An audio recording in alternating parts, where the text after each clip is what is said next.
Donc on va plutôt passer là-dessus. Alors il y avait toute une introduction que je vais sauter parce que c'était avec une marionnette et tout.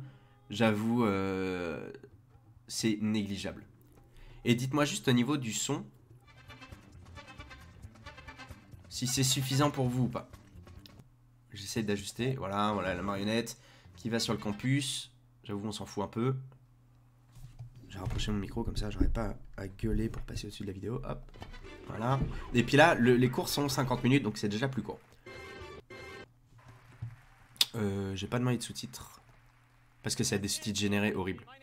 Je pense. Ah non. Hmm.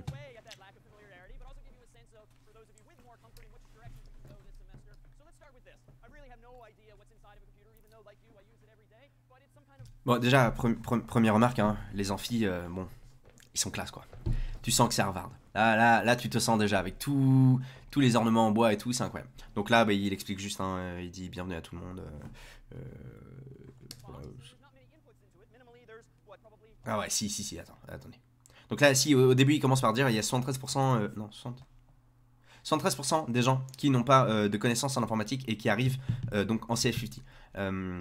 Donc CS50, c'est vraiment le cours d'introduction au développement informatique. Alors CS pour Computer Science, 50, parce qu'en fait, quand vous débutez à l'école, les premiers cours, c'est les 101. Okay, c'est pour ça que vous voyez 101 partout aux États-Unis. C'est les cours de débutants. Mais c'est-à-dire que 101, vous pouvez le prendre. Alors, je sais pas exactement, mais ça doit être quand vous êtes en primaire, quoi, l'équivalent de primaire.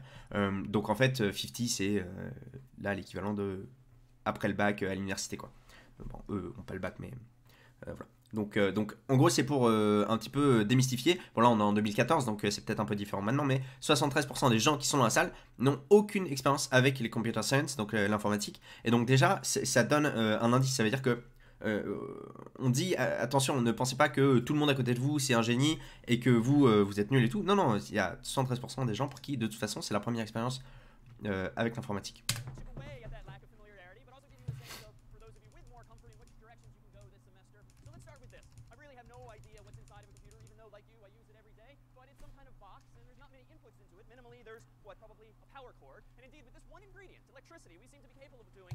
Là, en gros, tout ce qu'il explique, c'est, il dit, bah, pour l'instant, un peu pour tout le monde, l'ordinateur que vous avez entre les mains, que vous avez chez vous ou quoi, c'est en gros une grosse boîte noire et dans laquelle on rentre des informations et qui nous ressort des informations.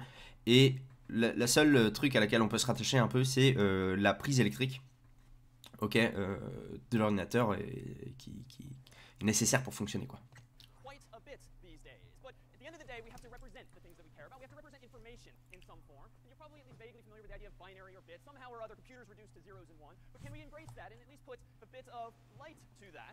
Voilà, en gros, il dit que bah, les informations dans un ordinateur, dans un système d'information, sont traduites en binaire, en 0 en 1, mais que bon, il y a beaucoup de gens qui ne comprennent pas ce que c'est, qui ne savent pas encore ce que c'est. Donc il va l'expliquer. Vous allez voir la manière dont il va l'expliquer, c'est vraiment intéressant.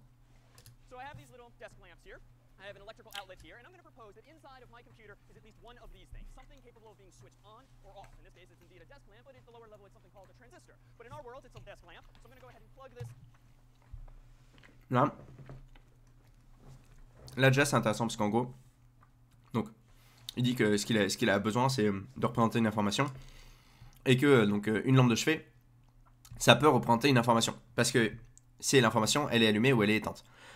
Et déjà il commence par dire on peut appeler ça une lampe de, on peut dire une lampe de chevet, on peut dire un transistor, on peut voilà. En fait c'est hyper intéressant cette manière d'amener l'information. Il amène un objet tangible, un objet que tout le monde comprend. On peut pas dire je comprends pas une lampe éteinte ou une lampe allumée. Tout le monde sait l'utiliser. C'est un objet qui est absolument complètement habituel pour tout le monde. Donc déjà, votre cerveau il sait comment ça fonctionne, ok? Et ensuite, il fait des rapports, même s'il il va pas plus profondément que ça pour l'instant. Il vous dit on peut appeler ça une lampe de chevet, on peut appeler ça un transistor, parce que de toute façon ça véhicule une information de oui ou non, voilà. Donc déjà, c'est hyper puissant comme méthode d'apprentissage parce que en fait ça c'est pas comme juste être devant un tableau, voilà, il y a un exemple concret avec un truc que vous connaissez et dont vous avez l'habitude d'utiliser.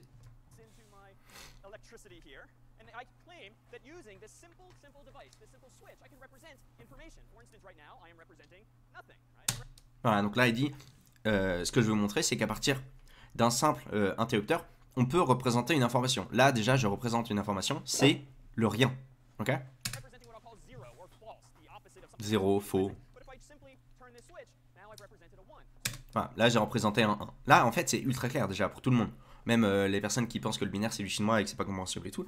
Là en fait on comprend le concept de 0 et de 1 comme on l'a appris circuit ouvert, circuit fermé en physique en primaire quoi, au collège.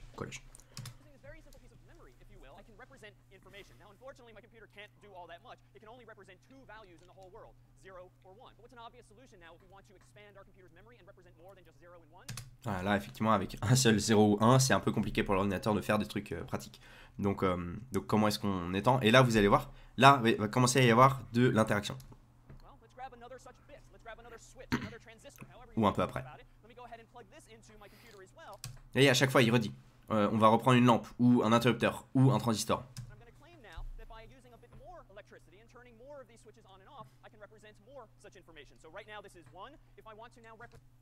Pareil. Rien que dans la manière. Bon, on sent. Bon, là, je l'ai mis en accéléré, donc ça fait encore plus. Enfin, le ressenti est encore mieux. Mais on sent, en fait, que la personne est ultra à l'aise et qu'elle sait utiliser les mots. Là, il réutilise tout le temps le more. More electricity, more light, more information. Et du coup, c'est vraiment. Bah, tout de suite, on comprend, en fait. Enfin, il n'y a même pas besoin de réfléchir parce que tout nous est donné et de manière. Le contenu est bon, mais la forme est tellement bonne que en fait ça facilite notre apprentissage vraiment énormément. Le cours là de Harvard que les gars fait, les élèves sont à quel niveau d'études comparé au niveau scolaire français? Ça correspond juste après le bac ou licence? Je sais plus exactement. Je dois t'avouer. Je crois, hein, je crois que leur lycée dure plus longtemps que le nôtre. Parce que nous, c'est 3 ans, eux, c'est plus. Et donc, eux, l'équivalent, je crois, ils appellent ça un bachelor. Nous, le bachelor, c'est la licence, c'est bon. Bref. Attends. On va essayer de rechercher vite fait. When to attend CS50. Ah, what? CSA still.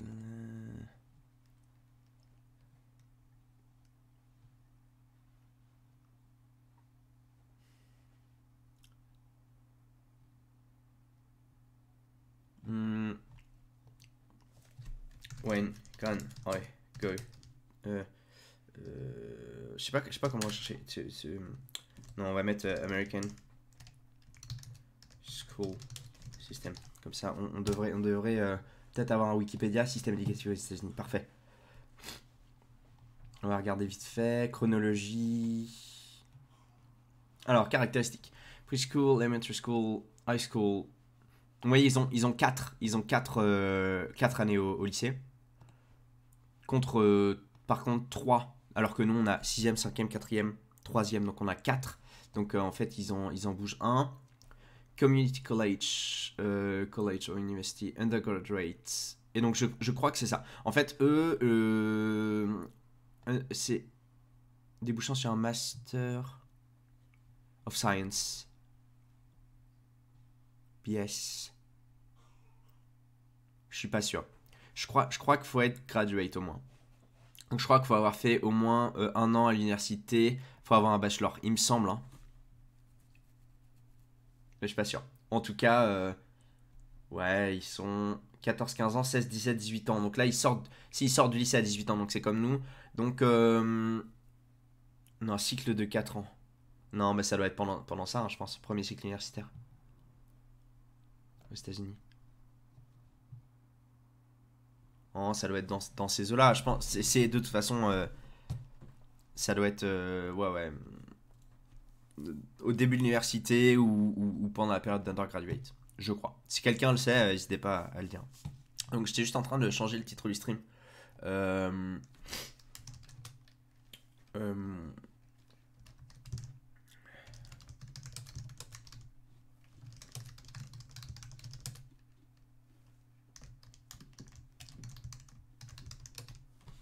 Hop.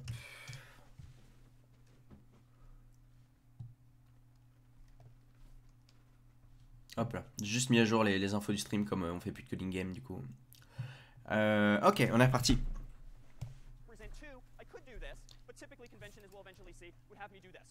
Voilà, en gros il dit bah conventionnel, enfin on pourrait juste allumer les deux et dire bah ça c'est deux, mais conventionnellement on va allumer la deuxième lampe et puis la première.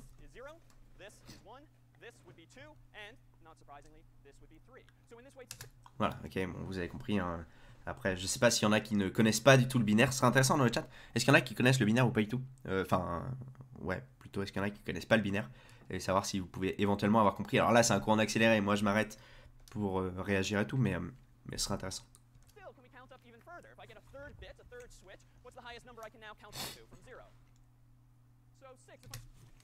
Hmm. Vous voyez là, première interaction avec les élèves, avec l'auditorium. Vous avez vu le temps d'attente entre la question et la réponse? Je vous remets juste. Ouais, j'ai remis un peu trop loin. Ok.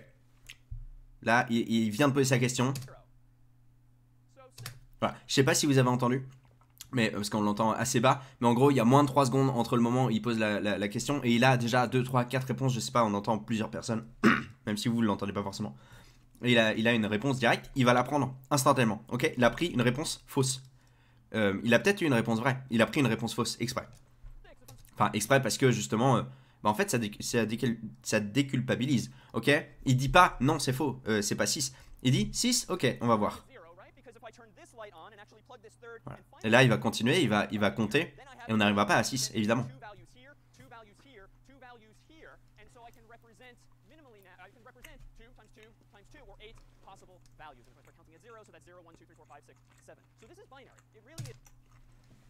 Oui, il n'a pas du tout relevé la différence avec la réponse qui a été donnée par l'étudiant. Il dit 6, ok. En fait, c'est tout times 2. Ça fait 8 valeurs, on compte de 0 à 7, donc 7.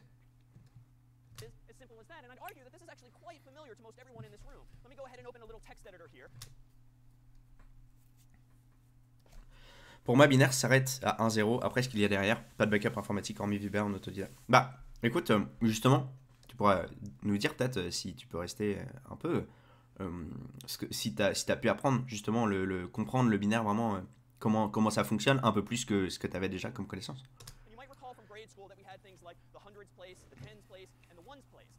Alors ça c'est leur manière d'apprendre les nombres. Je sais pas honnêtement, c'est trop loin, mais je sais plus si on décompose nous comme ça vraiment, donc avec les 100, les centaines, les dizaines, les unités, si on le fait. Moi j'avais PicBee et machin B là. Hello Nico, je reste pas, mais je vous laisse quand même te faire un coucou. J'ai adoré tes articles sur LinkedIn pendant un bon moment, GG. Bah merci beaucoup Sorouche. Voilà, donc là il va juste décomposer un nombre décimal, 123.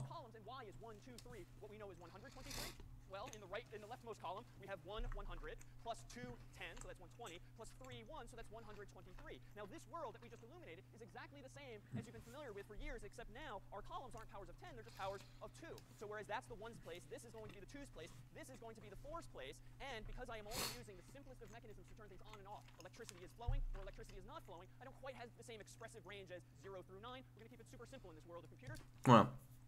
Donc là, il explique tout simplement que, bah, au lieu de faire les unités, les dizaines et les centaines, on va faire donc, je crois même pas qu'il ait dit les puissances de 2, non, on va faire 1, 2, 4, parce que tout simplement, on n'a pas autant de chiffres, la possibilité d'utiliser autant de chiffres de 0 à 9, parce que la simple information qu'on a, c'est des 0 et des 1, parce que c'est allumé ou éteint, donc on va utiliser ça pour compter avec ces colonnes-là.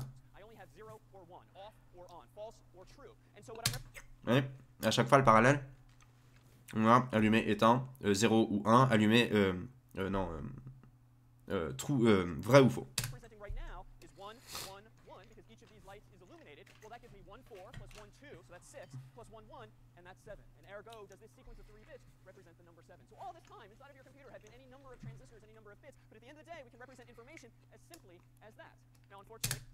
Voilà. Là, il dit tout simplement, on peut tout représenter pour représenter tous les nombres tant qu'on a suffisamment de bits. Et au début, c'était intéressant parce que je sais pas si vous vous souvenez, si vous l'avez entendu. Il disait, on ajoute une lampe, on ajoute un interrupteur, on utilise plus d'électricité. Voilà, donc il parle toujours, voilà, on incrémente, on ajoute, et même l'électricité qu'on utilise, bah, éventuellement, on va utiliser plus d'électricité pour plus de transistors, de lampes, peu importe, pour représenter nos données. We've only counted up to, what, 7 in CS50 thus far, but hopefully we can do a bit better than that, and indeed we can. Suppose that we as humans just arbitrarily decided that we are going to associate numbers like 1 and 2 and 3, 4, 5, 6, 7 with specific letters of the alphabet. And for historical reasons, I'm going to start somewhere. Voilà. Là, c'est intéressant, parce que ce qu'il est en train d'expliquer, du coup, c'est que il dit, et si, en tant qu'humain, on avait simplement décidé de prendre des chiffres, un peu au hasard, disons, et de les associer à des lettres, ok? Bah, c'est là qu'on vient donner toute la sémantique au binaire. Donc de faire le parallèle, si tôt, déjà ça fait 7 minutes qu'ils sont en cours, ils ont vu très succinctement le binaire, et derrière ils voient ce qu'on oublie des fois de faire, le parallèle. On se dit, bah, ok c'est bien, on a des chiffres, des grands chiffres en binaire, mais derrière à quoi ça sert? Ça sert tout simplement à représenter toutes les informations à partir du moment où il y a des conventions. Arbitrarily, but I'm going to say humans, we are going to decide as a standard globally that 65 represents the number, the letter A. 66 will represent B, ... 90 will represent the letter Z. And let's suppose if we really put some thought into it, we could come up with numbers for exclamation points and lowercase letters, and indeed other people have done that for us. So now... Voilà, donc là en gros il parle de la convention, et il dit, on peut dire que 65 est égal à A, que 90 est égal à Z, entre les deux on a toutes les lettres, et même on pourra en trouver d'autres pour les points d'exclamation, etc. Mais heureusement il y a deux gens qui l'ont fait pour nous.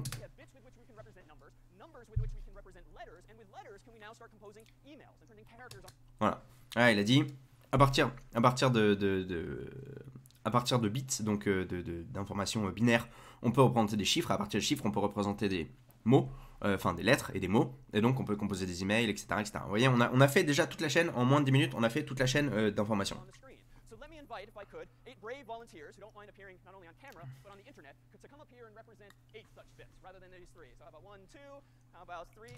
voyez là? Juste, il a demandé, vous voyez, il y a quand même pas mal de monde, hein, c'est des bons amphis. Et il a demandé de l'interaction, il a demandé des volontaires. Vous voyez le nombre de mains qui se lèvent et qui ont envie d'interagir, etc.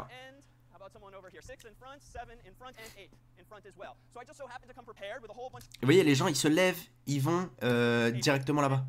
Ils vont sur scène. Vous imaginez un petit peu la différence par rapport au mindset français quand on est en cours, si le prof déjà vous demande de répondre, déjà il y a très peu de gens qui répondent, de lever la main, encore moins de personnes, de se lever et de venir sur scène, c'est zéro, c'est absolument zéro. Et je vous le dis, c'est choquant quand on avait ces cours avec les Américains, c'était affolant, parce que du coup, les Français, nous on était crispés, et pourtant on faisait partie des gens, c'était quasiment que des entrepreneurs, on faisait partie des gens qui ont l'habitude de prendre la parole, l'habitude voilà, qui sont pas les plus réservés au monde. Mais c'est incomparable, et c'est vraiment choquant, dans le bon sens du terme, mais c'est vraiment choquant. That represent what columns you guys are going to represent. So you will be, what's your name? Annalia, you will be the 128th column. You are. Chris will be the 64th column. You are. Dan will be the 32th. Bon, donc là, vous avez compris, je vais pas m'arrêter trop, mais il va simplement leur faire représenter un chiffre binaire, tous en levant la main ou pas. Promit will be the 16th column. Lillian will be the 8th. Jeff will be the 4th column. Mary will be the 2th, and David will be the 1st column. So if you guys could step a little forward so that everyone can see, what you guys don't see is that on the back of these slips of paper is a little cheat sheet that's about to instruct these 8 bits to either raise their hand or not raise their hand. If their hand goes up, they're representing a 1. If their hand stays down, they're representing a 0. Meanwhile, we, the audience, should be able to figure out, based on this mapping, what 3-letter word these folks are about to spell out. So in just a moment, you're going to read the first line off the back of your cheat sheet, and you're either going to raise or not raise your hand. If you're a 1, you raise. If you're a 0, you stand there awkwardly. L'esprit français, moquerie si quelqu'un se trompe, etc. Je parle pour l'université ou la scolarité en général. Alors, je sais pas.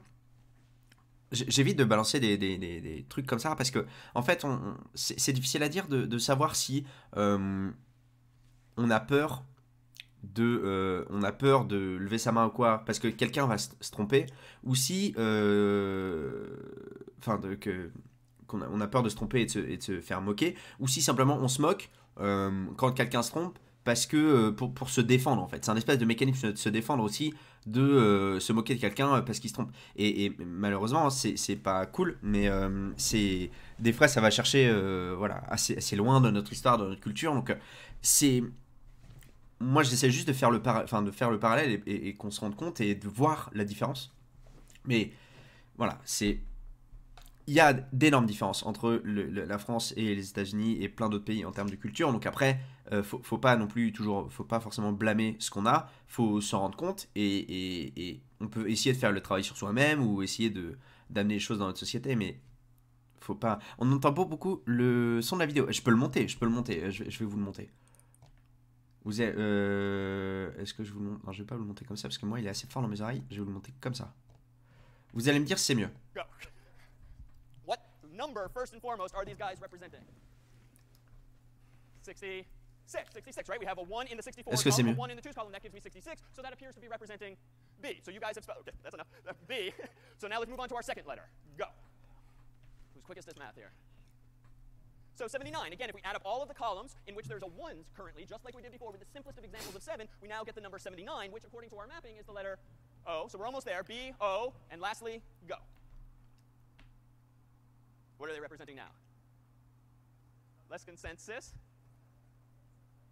That's just an absolute murmur. Je fais juste une pause pour vous montrer. Là, on voit tout type de personnes et tout. Bon, en plus, c'est 2014, donc c'était il y a 7 ans, quoi. Donc ça date. Mais on voit souvent les gens. On dit, oh, il a fait Harvard et tout, c'est incroyable. Non, non. Je sais pas si vous voyez, mais c'est des adolescents un peu comme tout le monde. Hein. Enfin, honnêtement, vous prenez des adolescents qui arrivent en université en France, c'est pareil. C'est. Voilà. Donc c'est juste que eux, ils ont l'argent suffisamment pour aller à Harvard, mais faut pas se sous-estimer ou quoi, et voilà, c'est juste la même chose. Yes, it's in fact. Et des fois, on a des cours aussi bons en France. On a des profs très très bons, c'est juste que tous les meilleurs profs sont pas forcément rassemblés en université la meilleure de France.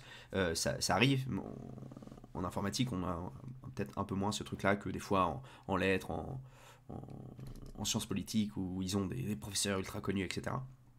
Ça arrivera peut-être, mais... Fact 87. Good. So if we now map that back up to, let's start calling it our ASCII chart, American Standard Code for Information Interchange, that gives us the letter, okay, not bow, but not bow, but bow. And that's a perfect cue for you guys to take a bow and head on back. Thank you very much. Though actually, would anyone like a desk lamp also? Desk lamp? Really? Desk lamps for everyone? All right. So. Voilà, petit truc, en fait, qui ajoute toujours au truc cool, bah, les lampes du bureau, bon bah, allez, on les donne aux étudiants. C'est des trucs cons, hein, mais c'est les trucs qu'on voit assez peu souvent au final. Starting with the very simplest of principles, we've now not only counted up from 0 all the way up to 7, we've assumed that just by throwing more bits or more lights or more transistors at this problem, we can represent bigger and bigger numbers and ergo bigger and bigger ranges of alphabets like English. And just let's take on faith for today that similarly could we start to represent graphics and video and any number of other media with which we're familiar today. So this is CS50, and in this class alongside of you are again very many classmates who have as little experience as you. And I mention this only because quite often, including as recently as one... Donc Fabio dit oui, c'est sûr, c'est pas une critique, il y a du bon du mauvais partout, mais je pense que plus on avance et plus ça a tendance à s'estomper et les personnes étudiants apprenants ont tendance à être plus à l'aise. Ah oui, bah concrètement, parce qu'on se découvre aussi en tant qu'adulte, en tant que personne, en tant que voilà. Donc attends, tu veux dire dans notre vie à nous ou généralement en France, plus les années passent et plus ça se gomme. Parce que du coup, c'est pas la même. One of the freshman advising events, and at last spring sophomore advising event, we often hear students disclaim when coming up to the CS table, well, I've been thinking about taking this intro class, but I'm not really a computer person, but everyone surely knows more than me. And I put this in the biggest font possible to convey this message that that's not in fact the case. And if you're wondering, should I in fact be here, realize that not only is this course's title Introduction to Computer Science, it is Introduction to Computer Science 1. So there is indeed a second such introduction, so you're not in fact in the wrong place. And among the goals we have... Voilà, donc là il rappelle que toujours qu'un certain très petit pourcentage de gens qui ont déjà des connaissances en informatique, que la plupart ne l'ont pas. Et surtout il rappelle que attention, vraiment si vous pensez ne pas avoir votre place ici, rappelez-vous que le cours s'appelle Introduction à l'informatique et qui s'appelle même Introduction à l'informatique 1, ok? Donc c'est vraiment, on reprend du début, on reprend tout, même si vous ne savez absolument rien, vous êtes à la bonne place.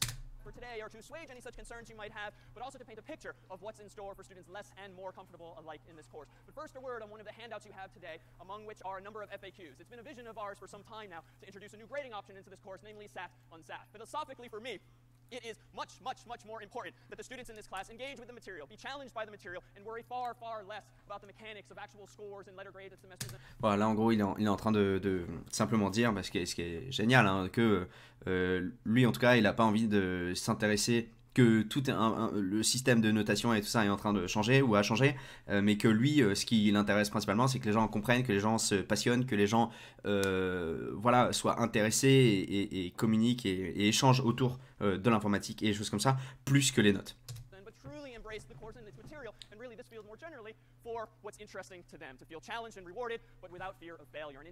Voilà, en gros, il veut que les gens se sentent soutenus et récompensés plutôt que critiqués par des notes, quoi, en gros.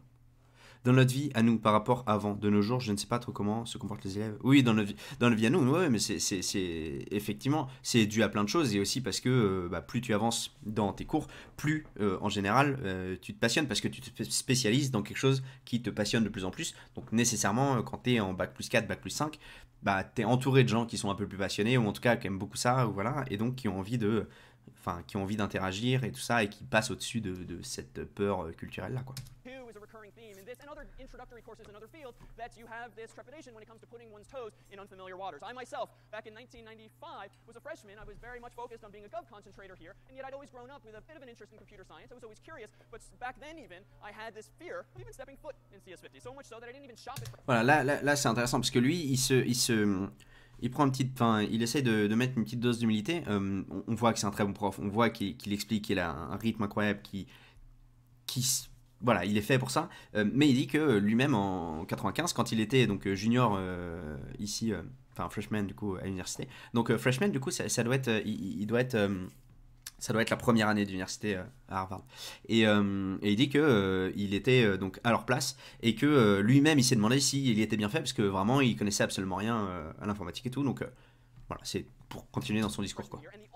I put a foot in the door sophomore year was because I was allowed to take it pass-fail. But even pass-fail required that I get up the nerve to make an appointment with Professor Kernahan at the time, bring this big sheet of paper and ask him for his signature, his permission. Ok, donc là, a priori, et c'est super intéressant. En gros, il dit que même lui, quand il a voulu passer, on va dire, à l'année suivante, ou en tout cas passer au niveau suivant, et ben en fait, il était entre deux eaux. Il a un truc qui s'appelle pass-fail, ça doit être le rattrapage, a priori. Et donc il était pas sûr, il avait le pied dans la porte, mais qu'il fallait qu'il prenne la décision de prendre son rattrapage, d'aller le faire signer, etc. au directeur du truc, et qu'il n'était pas serein et qu'il n'était pas sûr d'être fait pour ça, quoi. Aujourd'hui il donne des cours. Vous voyez déjà, on a déjà commencé sur le mental. Eux, de toute façon, c'est toute leur scolarité. Mais là, on leur dit peut-être que ça sera vous, au final, le prof, parce que même moi, j'ai eu du mal, j'ai été au rattrapage et tout, pourtant je donne cours aujourd'hui, quoi.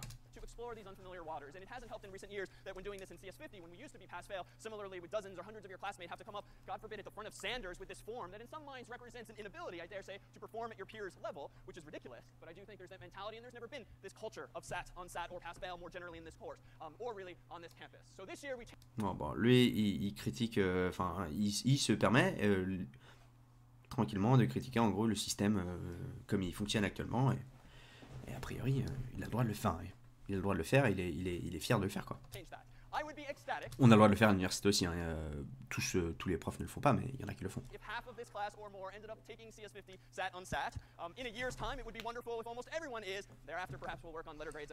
Je vais peut-être passer un peu ce côté-là parce que c'est vraiment le côté purement administratif note, donc But for now, we'll do what is CS50. It is an introduction to the intellectual enterprises of computer science and the art of programming. But what does that really mean? Well, thus far, we talked very briefly about representing information, but suppose that là je pense que ça va être les différentes matières.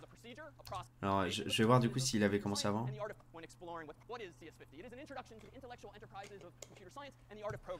Oh, c'est beau parce qu'en 15 minutes de cours, ils ont déjà parlé de l'art de programmer. Okay, c'est considéré comme un art. Ce qui est très peu le cas quand vous faites un DUT, un BTS, n'importe quoi. On vous dit rarement que ce que vous faites, c'est de l'art. Et pourtant, ça l'est.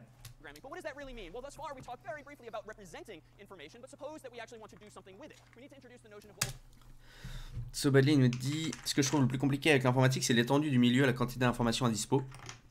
surtout avec le web. Du coup, quand on n'a pas de cours structurés, c'est très compliqué de savoir par où commencer et d'avoir un programme adapté. Sans parler que lorsqu'on n'a pas de besoin particulier, mais qu'on souhaite juste explorer, c'est encore plus complexe. Euh, oui, en fait, au début, on est perdu. Après, c'est juste le temps de trouver, enfin, le temps d'arriver au point où tu te dis, non, mais de toute façon, je ne saurais pas tout et j'accepte de ne pas tout savoir. Donc, j'essaye de me concentrer, d'arriver à réaliser des choses, de créer des choses et d'avancer et d'être de plus en plus performant et de créer des choses qui marchent de mieux en mieux. Et puis après, quand tu as rendu à un certain point, bah, tu vas commencer à t'élargir doucement, mais tu vas commencer à t'élargir. Mais d'abord, tu creuses ton tunnel par ce qui t'intéresse le plus. Et puis après, tu t'élargiras. Il faut pas se stresser là-dessus. C'est extrêmement large. Je connais absolument personne qui sache de comment fonctionne un circuit électronique jusqu'à parfaitement, j'entends, jusqu'à les microcontrôleurs, les processeurs, l'OS, etc., etc., et jusqu'à créer une page web qui fonctionne parfaitement en React. Peut-être que ça existe, hein, mais je veux dire, qui connaît vraiment parfaitement toute cette chaîne-là, c'est quasi impossible parce que c'est des connaissances qui sont extrêmement dures à avoir. Et même si elle connaissait ça, eh ben, elle ne connaîtrait sûrement pas les couches qui avant, c'est-à-dire tous les principes de physique et derrière le principe atomique derrière les électrons, le fonctionnement, l'électricité, etc. Enfin, voilà, il y a toujours des choses à apprendre, toujours, toujours, toujours. Et quand tu es au bout et que tu sais faire tes interfaces, eh ben, il y a le côté UX, psychologie, anthropologie, etc. Enfin, c'est tellement vaste de toute façon et que tous les domaines sont liés que tu ne peux jamais tout connaître. Il faut simplement que tu te laisses guider par toi, tes envies, ta passion, et puis après, t'élargiras quand tu auras le temps, quand tu auras envie. Mais il faut pas se stresser pour ça. Bon, les algorithmes, hyper important. And an algorithm can be something super simple. For instance, an example with which some of you might be familiar is this thing here. So this book here is increasingly dated, but once upon a time it contained a whole lot of names and phone numbers. And indeed, if I wanted to find someone in this phone book, say someone named Mike Smith, I could find Mike Smith in any number of fairly straightforward ways. I could start at the beginning.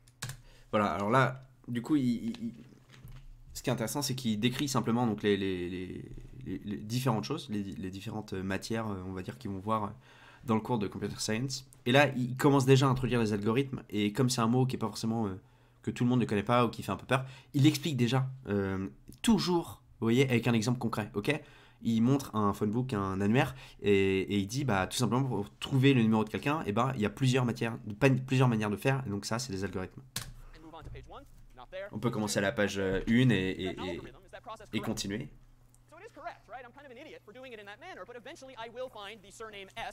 Éventuellement, je vais trouver le nom à force de tourner les pages. C'est pas la bonne méthode, mais on peut le faire. You've gone straight to the middle, right? Roughly to the middle, and you realize, oh, these are the M's. So Mike Smith, the last name being Smith, is not clearly then in the left half of the book. He must be toward the S's in the right. And at this point, though most of us don't do this in reality, we can literally tear this problem in half. Like, yeah. We can literally. Wow, bon là c'est le Showtime américain, hein. C'est incroyable, hein. Mais par contre en fait ce qu'il faut savoir, c'est qu'aussi en sciences de l'éducation, quand vous avez des choses auxquelles vous rattachez, quand votre cerveau émotionnellement il a des trucs à se rattacher pendant le cours, pendant que vous étiez en train d'apprendre, et bah ça va faciliter votre mémorisation. Si vous avez entendu une musique que vous avez particulièrement appréciée pendant que vous étiez en train d'apprendre un truc, et bah cette musique-là, elle va faire un lien émotionnel avec ce que vous étiez en train d'apprendre. Bah là, typiquement, ce show-là, on pourrait se dire, c'est un show qui est vraiment purement à l'américaine et tout. Mais en fait, le coup de l'annuaire déchiré, eh bah, vous avez ancré le principe de diviser par deux pour faire votre algorithme de recherche. Okay, il a introduit le concept d'algorithme, d'algorithme par division, subdivision, etc. Et donc là, déjà, il y a une attache émotionnelle pour tous les étudiants qui sont dans la salle. Et c'est hyper efficace. Tear this problem in half, leaving me with literally a problem half as big. So if this phone book was, and it probably was, about 1,000 pages, now it's only 500. If I do this again and I realize, oh, damn, I went too far, I'm in the T's section, well, I can similarly figuratively on recommence. I can literally rip the phone book in half, leaving me now with not 1,000, not 500, 250 pages, and I can go 125 and half of that and half of that and half of that, until finally I'll be left with just one single page. What? That's the part I fail on. One single page on which Mike hopefully is. Now, those different algorithms can be sort of assessed or evaluated in different ways. The first one was very linear, right? Turn page, look for Mike. Turn page, look for Mike. It's very linear. If there's one more page in the phone book, probably gonna... Là, du coup, on part directement sur la complexité des algorithmes. Il faut savoir que, de mémoire, aux US, ils font beaucoup plus le rapprochement avec les sciences et les mathématiques et choses comme ça que nous, encore plus. C'est-à-dire que vraiment, je crois qu'au lycée, ça s'appelle le STEM, c'est Science, Technology, quelque chose d'autre et Mathematics. C'est quoi STEM? C'est STEM. Engineering. Je crois que c'est Engineering. Ouais, c'est ça. Science, Technology, Engineering and Mathematics. Donc ça, c'est en gros une grosse matière ou un gros globe de matière et qui pousse vraiment beaucoup aux États-Unis. Et donc, il faut avoir vraiment des bons trucs aussi pour rentrer à Harvard, évidemment. Donc, ils peuvent se permettre d'aborder des trucs comme ça sans trop faire peur aux élèves parce que de toute façon, ils sont bien formés là-dessus. Fabien, donc Sobadli disait, ça dépend de quel niveau scolaire tu parles. Ah non. Fabio disait, ce que je trouve dommage avec le système scolaire en France, c'est qu'on nous apprend une quantité de choses pour passer un diplôme et que plus tard ces choses apprises ne nous servent pas ou quasiment pas. Il serait, je pense, préférable de passer moins de temps sur ces choses-là et plus de temps sur d'autres choses plus utiles. Alors, c'est un peu ce qui est en train d'essayer d'être fait. Hein. Les bacs, là, à la carte et tout ça, c'est ce qu'ils sont en train d'essayer de mettre en place. Après, c'est pas toujours évident. Il y a aussi des choses où on pense qu'on s'en servira jamais et en fait, c'est la base pour plein d'autres choses qu'on va apprendre plus tard. Et qu'on s'en rend pas toujours compte. Mais oui, il y a un peu de ça, mais c'est en train de changer quand même. Et Sobali disait, ça dépend de quel niveau scolaire tu parles. Dans le cursus général, c'est normal pour te faire un avis sur les différentes orientations possibles. Par exemple, je regrette énormément d'avoir oublié mes cours de maths lycée, car parfois ça permet de mieux coder. Oui, absolument.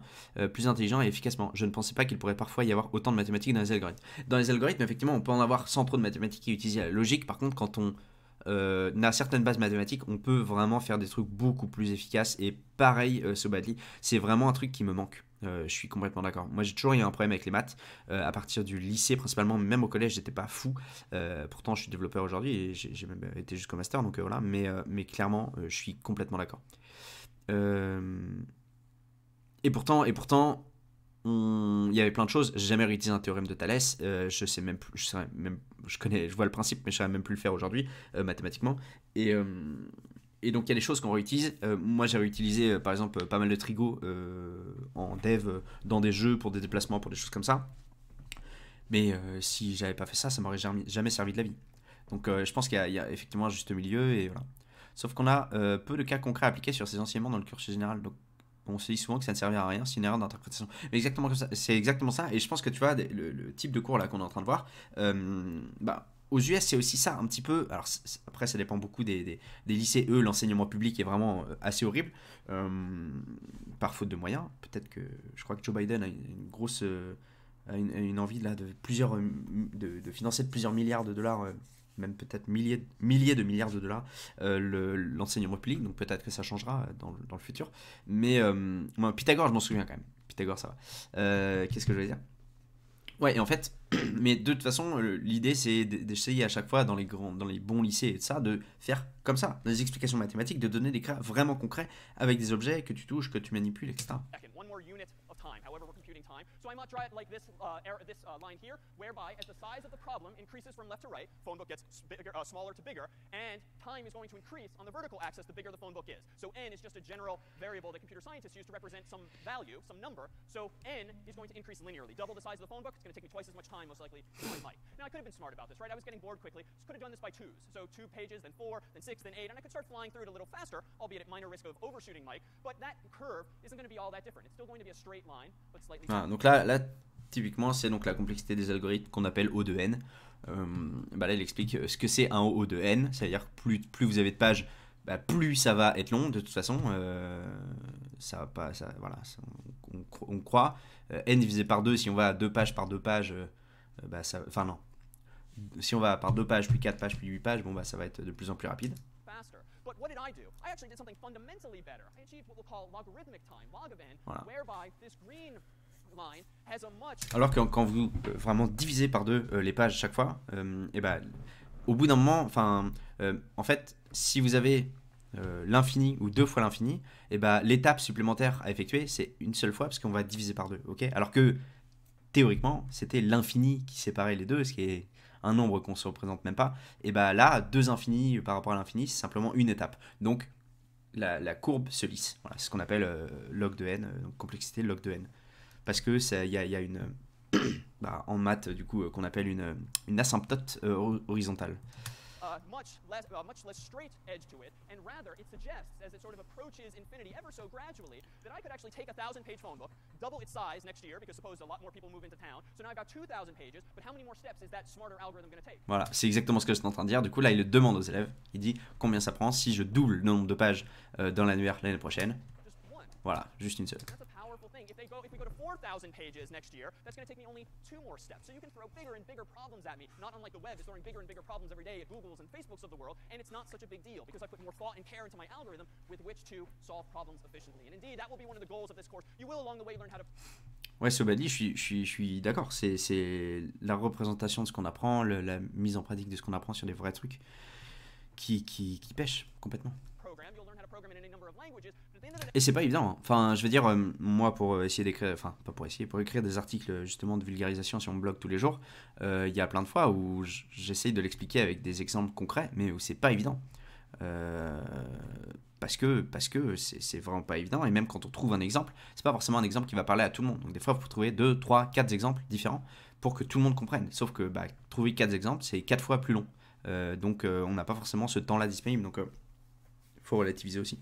today the course is about solving problems and getting better at solving problems, and as in cases like this, solving problems more efficiently. Now, thus far, we've done this fairly intuitively. Let's introduce something fairly generic called pseudocode. So we'll eventually get to this course to various programming languages, but today we'll do it in English-like syntax, where you just kind of say what you mean, but you're ever so succinct and you don't worry about grammar and complete sentences. You just express yourself as concisely as possible. So pseudocode is English-like syntax. Bon là, il a introduit le pseudocode, hein, qui est simplement écrire des algorithmes avec le langage natif. Enfin, le langage en anglais, en français, etc. 5-minute video produced by our friends at TED that defines what pseudocode is, defines what algorithmic thinking is, and even though the example you're about to see is in and of itself super simple, it's going to start to give us the mental model, the vocabulary with which to do much more complex algorithms quite quickly. Là, il montre une vidéo TED qui explique ce que c'est le pseudocode. Donc là, juste pour vous rappeler, vous êtes en train de regarder quelqu'un qui regarde une vidéo de quelqu'un qui présente une vidéo TED. Juste pour vous montrer un petit peu le niveau d'Inception actuel.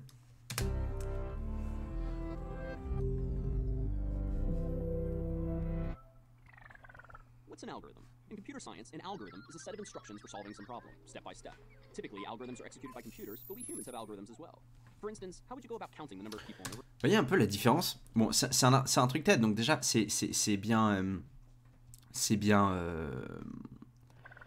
vulgarisé. Mais vous voyez, là, il dit « What's an algorithm ?» et il vous présente ça. Est-ce que ça fait pas peur de ouf par rapport... Merci Sobadli pour le follow. Donc est-ce que ça vous fait pas, enfin ça fait pas peur de ouf à des débutants par rapport au coût de l'annuaire, ok? Le coût de l'annuaire, on n'a pas parlé de mathématiques, on a parlé de logique, et là on nous balance une image juste qui donne pas confiance si on n'aime pas les maths. Typically, algorithms are executed by computers, but we humans have algorithms as well. For instance, how would you Trop go de about couches de counting the vidéos. number of people Ouais, in je the suis room? d'accord. Well, if you're like me, you'd probably point at each person, one at a time, and count up from 0. 1, 2, 3, 4, and so forth. Well, that's an algorithm. In fact, let's try to express it a bit more formally in pseudocode, English-like syntax that resembles a programming language. Let n equal 0. For each person in room, set n equal to n plus 1. How to interpret this pseudocode? Well, line 1 declares, so to speak, a variable called n and initializes its value to 0. This just means that at the beginning of our algorithm, the thing with which we're counting has a value of 0. After all, before we start counting, we haven't counted anything yet. Calling this variable n is just a convention. I could have called it most anything. Now, line 2 demarks the start of a loop, a sequence of steps that will repeat some number of times. So in our example, the step we're taking is counting people in the room. Beneath line 2 is line 3, which describes exactly how we'll go about counting. The indentation implies that it's line 3 that will repeat. So what the pseudocode is saying is that after starting at 0, for each person in the room, we'll increase n by 1. Now, is this algorithm correct? Well, let's bang on it a bit.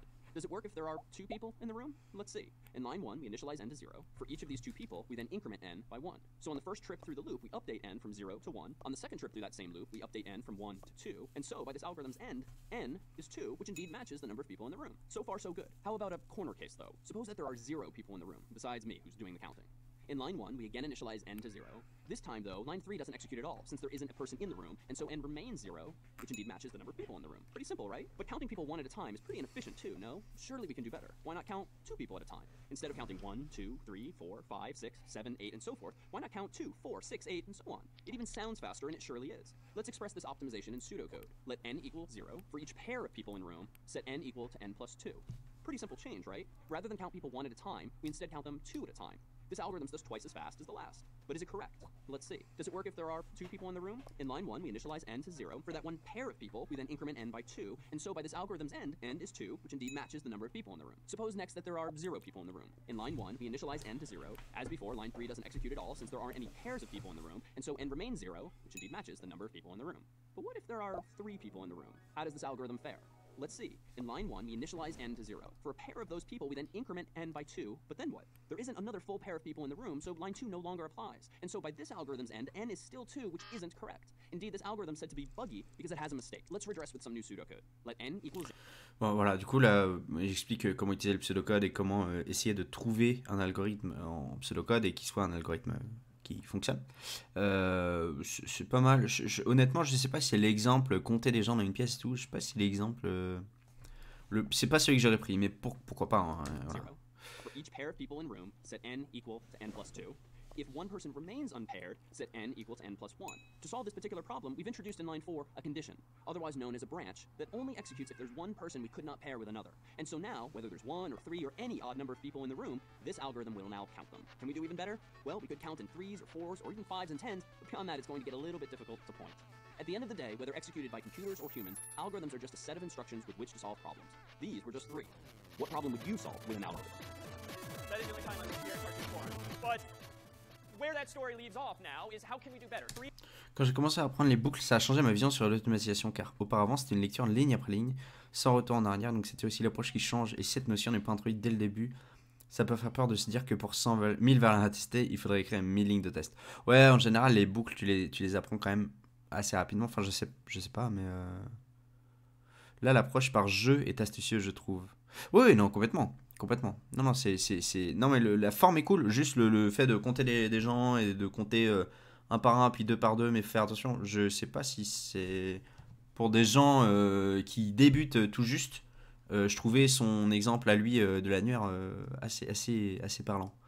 Threes and fours, we claim, we can count people much faster, but can we do fundamentally better than that? And I wager we can. If we introduce a bit of our own pseudocode here, I'm going to propose that we can achieve a line like this. We're not going to count people one. La vulgarisation permet une bonne appréhension si elle n'est pas trop interprétée. Oui, il faut pas que ce soit tiré par les cheveux non plus, évidemment.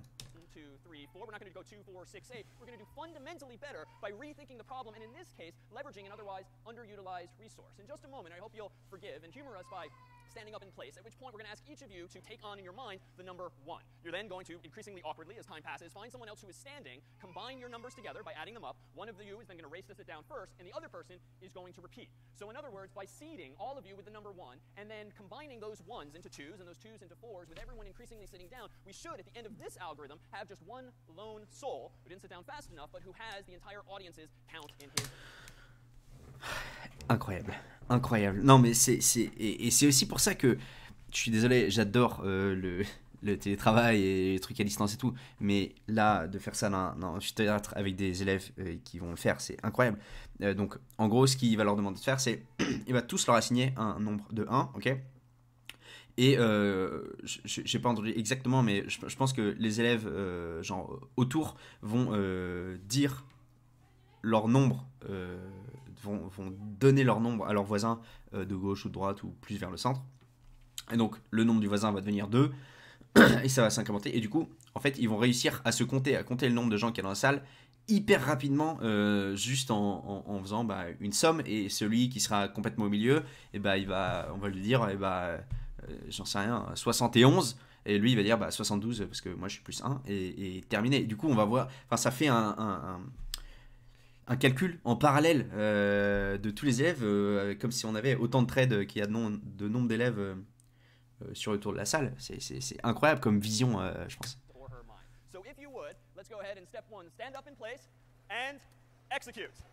Voilà. Et là, vous allez le voir se faire en temps réel. Incroyable. Bon, en plus, il y a des gens au balcon et tout, donc je sais pas comment ils vont faire, mais...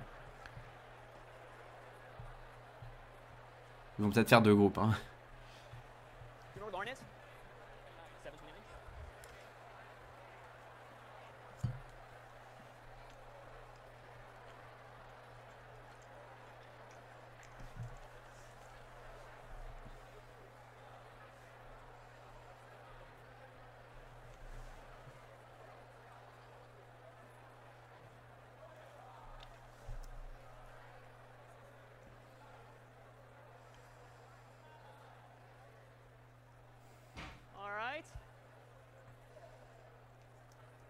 En fait, il n'y a pas de règle. Ils le font comme ils veulent, mais juste quand ils donnent leur nombre, ils s'assoient quoi.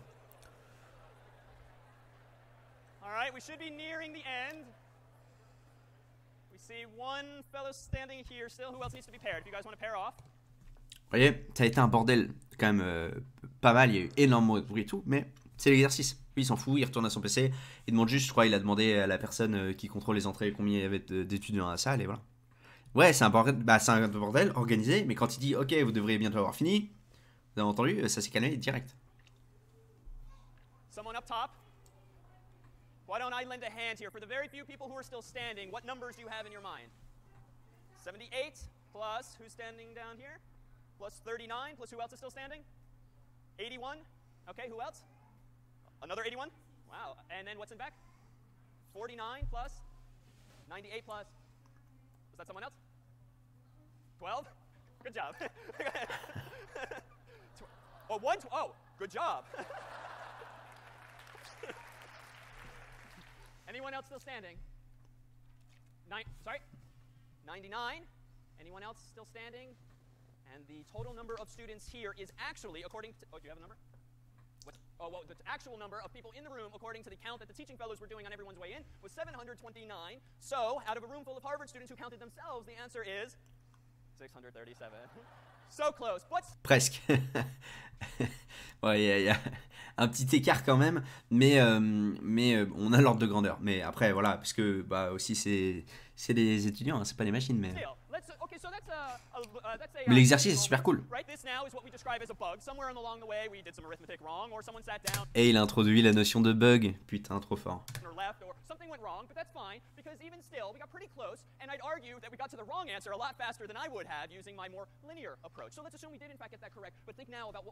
Et là, il dit que s'il l'avait fait lui de façon linéaire en comptant les élèves un par un, il se serait aussi trompé, mais qu'il serait trompé en prenant beaucoup plus de temps. Vous voyez comment on retourne la situation du côté positif? Vous vous êtes trompé, je me serais trompé encore. Enfin, j'aurais mis beaucoup plus de temps à me tromper.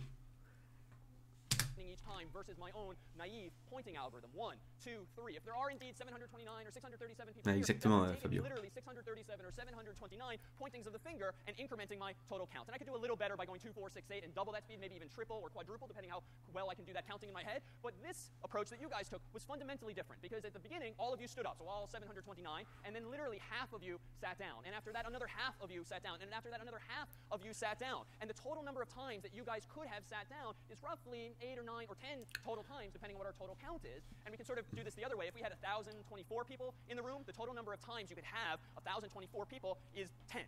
Now think about it in the other direction. Suppose, ridiculously, that we had, say, 4 billion people in this room, or a slightly larger room. How many times would we have gone through this algorithm such that half of that class sits down? It's only going to take 32 such operations, even in a class of size 4 billion. Why? Because 4 billion goes to 2 billion, goes to 1 billion, goes to 500 million, goes to 250 million. Ouais, il explique en gros, que en gros, il aurait pu le faire 1 par 1, 2 par 2, 3 par 3, 4 par 4 lui-même. Ça aurait pris du temps et selon comment il arrivait à compter. Mais c'est surtout que si le nombre avait augmenté de façon exponentielle, il aurait...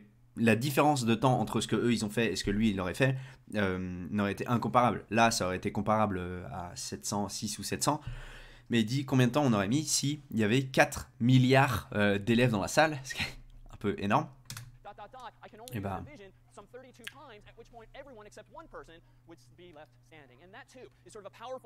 En gros, il dit que ça aurait pu se faire du coup en 32 itérations.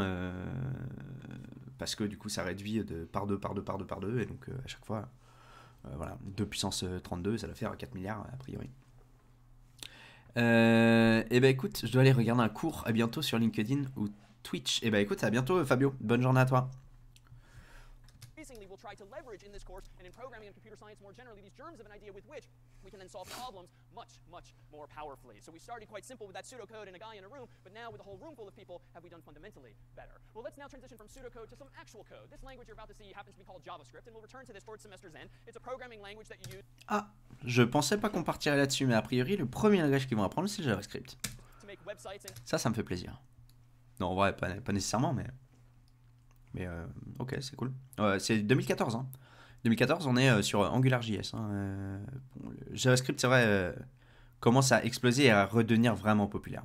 Other such software these days, and we have used it thanks to a friend of ours at Stanford to encode some hidden information here. This is the art of steganography, so to speak, where you can hide information in what otherwise appears to be noise or a completely different. Donc ce qu'il dit, c'est ça, c'est la sténographie ou ouais, je crois que c'est sténographie, c'est ça qu'il a dit. Et c'est l'art de cacher des informations dans des images. Image altogether, but embedded in this particular image is indeed a secret message of sorts. So let me go ahead and pull up the same image here, this time in a web browser, and I'm going to wave my hand at some of the details for today, particularly for those of you for whom this looks like not only JavaScript but Greek as a completely unfamiliar language, but this is an example of a programming language. And for now, take on faith that this first line of code, and by code I just mean text that I could have literally typed into Microsoft Word if I had the right software to then do something with it, programming, source code, programming code. C'est intéressant, il dit ce code-là, j'aurais pu l'écrire sous Microsoft Word si derrière j'ai un outil pour l'interpréter et donc enfin l'interpréter ou faire quelque chose avec. Et donc ça, c'est déjà introduire en fait ce qu'est un éditeur de code. Et en fait, un éditeur de code, c'est rien, c'est un éditeur de texte. Après, on rajoute des choses pour le transformer en IDE, mais de base, vous avez juste besoin d'un truc texte. Is really just text, and it looks different based on what language you're using, not unlike English and Spanish and Russian, all look different when you type them at your keyboard. So this first line for now, take on faith, simply opens a graphic from the internet, that noisy graphic we just saw.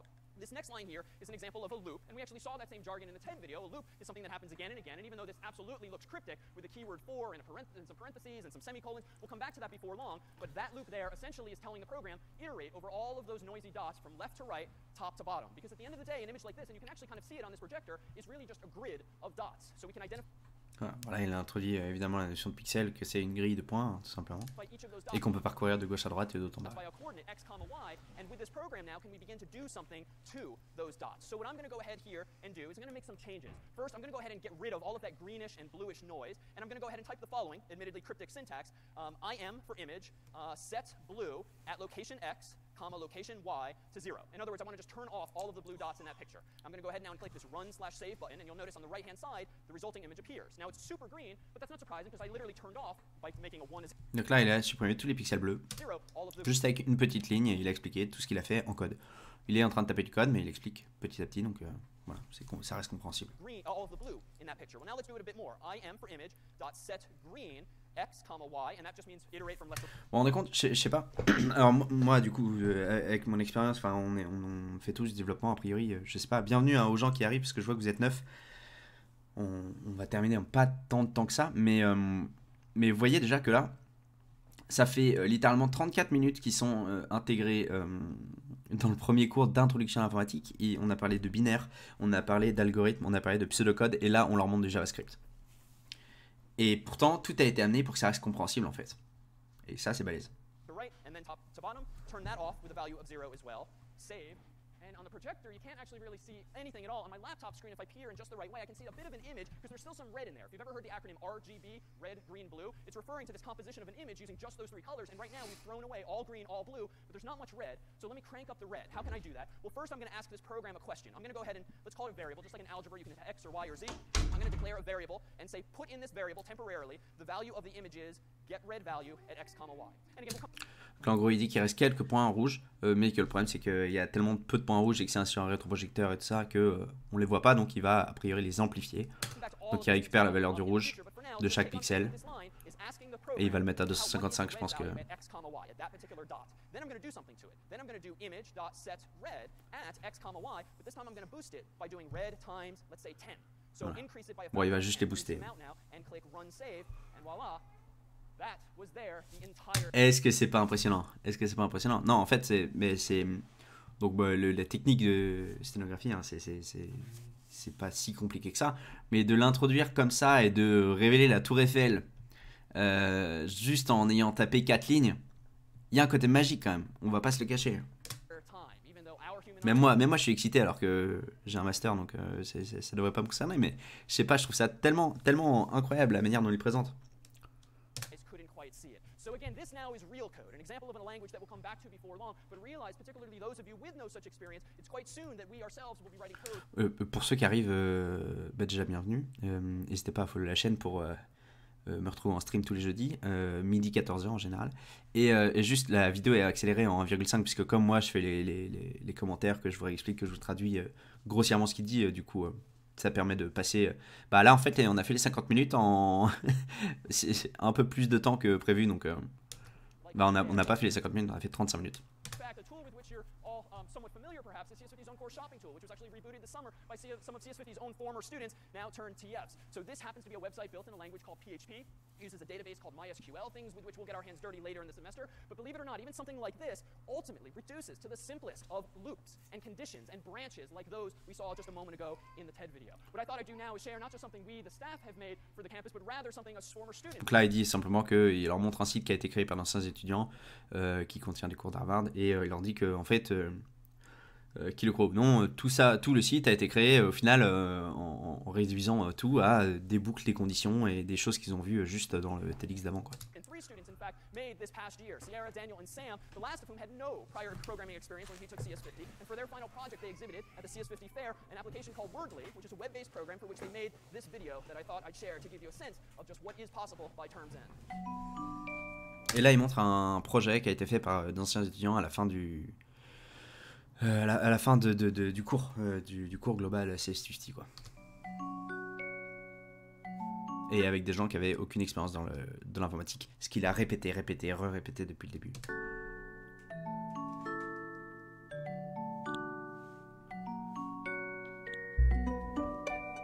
Bon, la musique est sacrément forte, hein.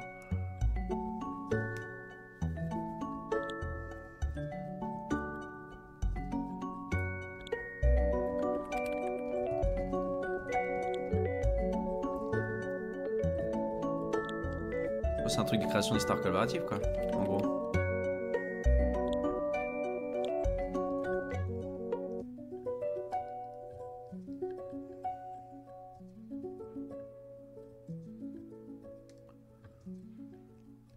That, from week 0 to week 12, this past De base, les pixels n'ont pas tous la même intensité. Je dois être consolé. Non, pas de souci, Sobali. En fait, en gros, t'as chaque pixel de couleur a une valeur en rouge, une valeur en vert, une valeur en bleu. Ok, qui est mise entre 0 et 255. Donc, tu peux avoir, par exemple, un pixel qui va être, je sais pas, à 20 en rouge, à 20 en bleu et 20 en vert. S'il a 20, 20, 20, en général, il va être gris parce que il est à cheval sur tous. Si tu enlèves la nuance de vert sur ce pixel-là, et il va rester du rouge et du bleu, ça va être une espèce de violet. Si tu enlèves le bleu, il va rester du rouge, mais le rouge, il est à 20. Ok, donc ça veut dire que ça va faire un noir, un tout petit peu rouge qui se voit quasiment pas. Donc lui, ce qu'il a fait, c'est qu'il a multiplié par 10 la valeur du rouge, il a enlevé toutes les autres valeurs, il a multiplié par 10 toutes les autres valeurs de rouge. Donc par exemple, les valeurs de rouge qui étaient à 5, qui sont quasiment invisibles, elles passent à 50. Donc 50 sur 255, ça va. Et celle qui était à 20, elle passe à 200. 200 sur 255, ça fait 4/5, tu vois. Donc ça devient vraiment visible. Et donc les morceaux les plus rouges de la Tour Eiffel, c'était sans doute ceux qui étaient à, je sais pas, à l'origine 25. Donc 25, c'était assez peu voyant. Qui sont passés à 250, donc rouge pétant. Et puis il y avait des endroits qui étaient encore noirs. C'est qu'ils étaient à 0. 0 x 10, ça reste 0, etc., etc. Je sais pas si c'est clair. last year. As a teaser too, really. Après, ne t'auto-flagelle pas. J'ai pas réexpliqué ce truc-là. Je vous l'ai laissé. On regarde une vidéo en anglais en x1,5. Voilà, c'est normal que là, en l'occurrence, il y ait des trucs qui n'étaient pas captés. Justement, s'il y en a d'autres qui captent pas certains trucs, n'hésitez pas à le dire. Bon, là, on va rester encore 5 minutes ensemble. Et puis après, de toute façon, on va clôturer le stream. Mais on regarde encore un peu. On reprendra, je pense, la semaine prochaine. Si ça vous a plu. Already or may soon see markets at cs50.net, a new tool that the courses team has been working on, this time in collaboration with Harvard student agencies, such that starting this year and continuing hopefully into this coming summer, you'll have a standard opportunity on campus to buy and sell things of interest to you, and with partnership through HSA, we'll also be able to drop items off in one of HSA's physical stores at some point in the future, so as to proxy things, particularly as you graduate and don't necessarily want to discard things, but actually pay it forward to folks who might follow you here on campus. So more on that to come, but a little more concretely, a tool that's come out of CS50 in recent years, with which some of you might be familiar and others of you might be Googling now. At cs50.net/2x, you'll find a link to a Chrome extension, which is demonstrative of how you can use JavaScript, that same language we used with the Eiffel Tower a moment ago, to implement 2x playback speed for all Harvard iSights videos. This is something that's built into CS50's own video player, but this too, if you begin to dig into the source code, which we'll happily make available, you'll see how you can even solve problems like that, accelerating widgets in websites with which you're already well familiar. So a word now on the course and expectations and what lies ahead. In general, we'll indeed gather here on Mondays and Wednesdays, though this Voilà, du coup, il présente un peu le calendrier, les projets qui ont été faits, des choses qui sont disponibles. Salut Lumjacker, bienvenue.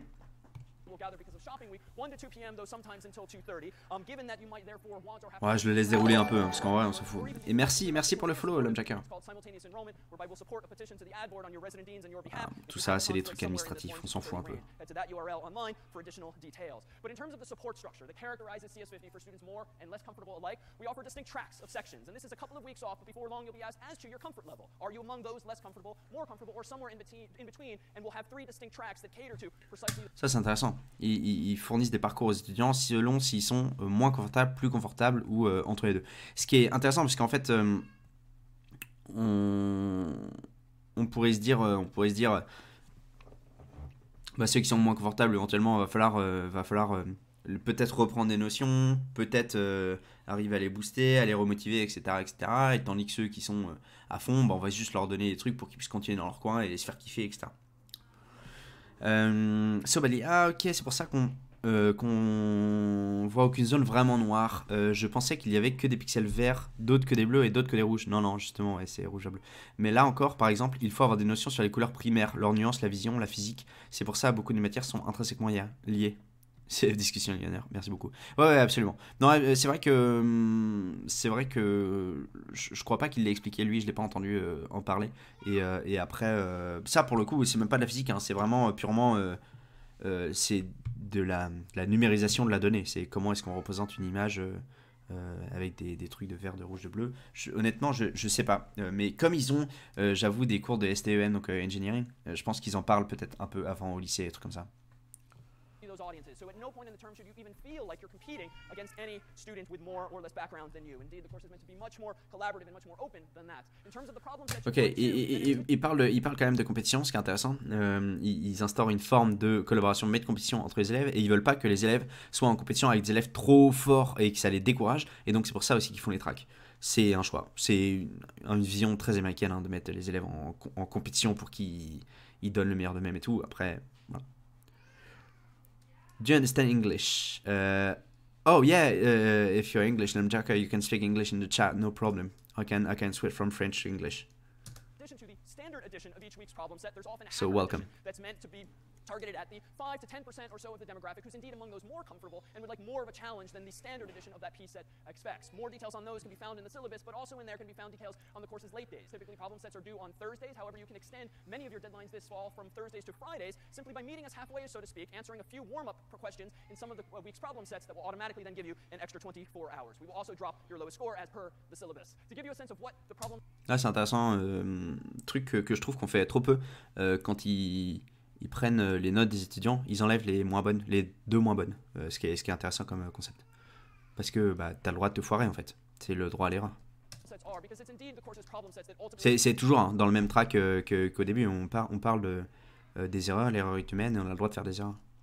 Almost every student's experience, more so than lectures, more so than sections, more so than most any other aspect of the course. Last year, for instance, we began as we'll begin this year with Scratch. Particularly this Friday, we'll use for just 1 day's time a graphical programming language with which we'll start programming by dragging and dropping puzzle pieces that only assemble logically if it makes sense to do so logically. Next week, are you a web or game dev? I'm a web developer. I've been building game for my previous company, but right now I'm building web. Even if it's a game, it's a web game. We'll quickly transition to C, a fairly old but very small and simple language that will allow us to really go from 0 to 60 over the course of just a few weeks and then parlay those same skills and knowledge of basic programming constructs into higher level languages like PHP, JavaScript, and yet others still. Last year, the third piece set in the course was that of cryptography, a domain-specific application whereby we challenge students. Il parle de la crypto déjà.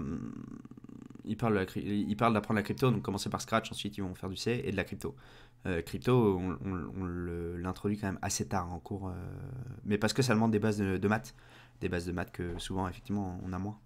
Any number of ciphers, programs with which to scramble or unscramble information, to encrypt it. For the Hacker Edition, by contrast, we gave the hacker students a file from a standard Unix computer containing usernames and passwords, the latter of which were encrypted, and we challenged those hacker students to decrypt, as best they could, those passwords, still in that same domain. Scramble, a game with which some of you are perhaps familiar. A forensics piece set where we asked students to recover data that had been otherwise deleted from my own digital camera's compact flash card by actually writing software to figure out where were the zeros and ones in that digital camera that previously composed a JPEG graphic. A challenge... Pas encore. J'arrive. So you're self-taught or CS grad? CS grad because I've got a master degree. But I started, well, it's kind of mixed because I've learned most of computer science out of the university, but I started learn web development by myself using Open Classroom platform, which is kind of big in France. Challenge of sorts last year involving writing the fastest spell checker possible, competing against friends and classmates if they'd like, implementing Huff and Puff, a compression program, and then ending the semester with CS50 Finance, a web-based application with which you create an e-trade-like website to buy and En fait, je crois que là, c'est la liste un peu des projets, des trucs qu'ils vont faire en projet.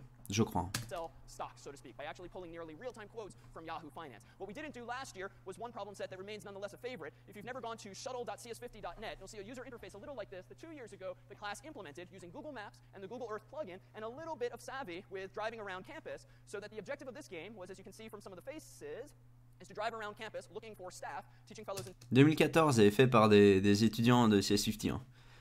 Pas dégueu. CAs, and when you do, putting them onto your shuttle bus, none of whom actually seem to be here, so we're going to enter a cheat code. There we go. All right. And here now is the staff laced throughout campus. And as you can see on the right-hand side of the screen, the shuttle bus has empty seats. And the objective was to write the code with which to simulate this driving and picking up and dropping off of passengers. That one, too, using a language called JavaScript. So realize that programs like that will be on our same trajectory this year as well. In terms now of additional support, we have Ah non, ça n'a pas été fait par les étudiants. C'est un exercice pour les étudiants pour écrire l'algorithme de récupération des passagers du bus en JavaScript. Voilà, c'est les trucs des horaires, on s'en fout. Je vais regarder rapidement, parce que théoriquement, je suis censé déjà avoir fini, mais... Bon, honnêtement là, on va... C'est vraiment de l'administratif, donc je pense qu'on va s'arrêter là. Et on reprendra la semaine prochaine, du coup, je vais le mettre dans la playlist. Ah bah non, je suis pas connecté, c'est pas grave. Je la retrouvais facilement. Donc voilà, tu as dit que tu étais surpris qu'il débute par le JS, quel sera ton choix à titre personnel pour débuter? Alors, en fait, ça dépend. Il y a 2 écoles, on va dire. Non, il y a 3 écoles même. Il y a des écoles qui commencent par le C.